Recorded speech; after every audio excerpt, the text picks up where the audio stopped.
یو فائدہ دا د شداد پیغمبرانو طریقه د توبه وستنه د آدم علیه السلام بارک راځي ربنا ظلمنا انفسنا وان لم تغفر لنا وترحمنا لنكونن من الخاسرين.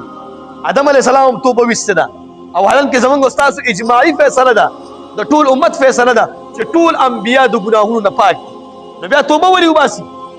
نوح علیه السلام وی ربنا اغفر لي ولمن دخل بيتي مؤمنا او دغه رنګي ټول پیغمبرانو بارک راځي سليمان علیه السلام بارک راځي ربنا اغفر لي اغم دا بخنه غواړي نو دا د پیغمبرانو یو طریقه ده. نبی علیه السلام فرمای وای زمانه د الله په ذات باندې قسم وی روزانه ز سل پیری د الله نه توبه وباسم سل پیری په یو روایت کې راغلی چې اویا پیری.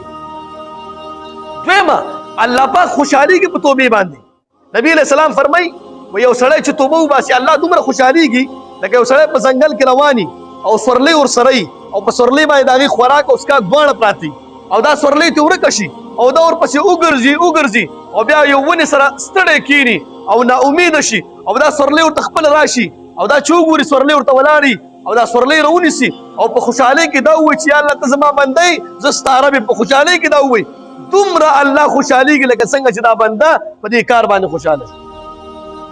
موږ تاسو توبه وباسو. دریم نمبر الله پاک دې کس سره محبت کوي ان الله يحب التوابين ويحب المتطهرين. الله پاک محبت کوي چې کوم سره توبه وباسي.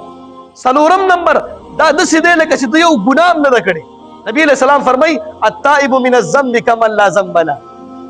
کوم سړی چې توبه وباسي د ګناه نه دا داسې دی لکه چې د بالکل ګناه کړې نه ده.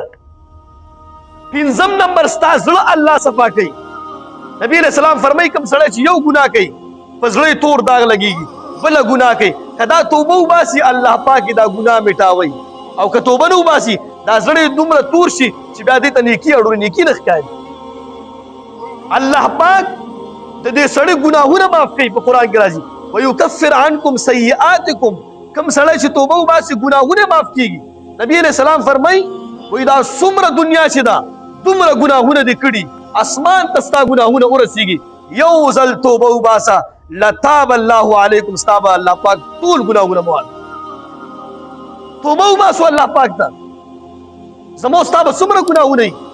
الله پاک فرمایي وایي کوم سړی چې توبه وباسي د هغې ګناهونه به هم د نیکۍ سره بدلوم. تا توبه وویستله ستا څومره ګناهونه دي الله پاک دی هغه چې کوم دی نیکۍ سره بدلوي او کوم سړی چې توبه وباسي په هغې به الله عذاب نه راولي.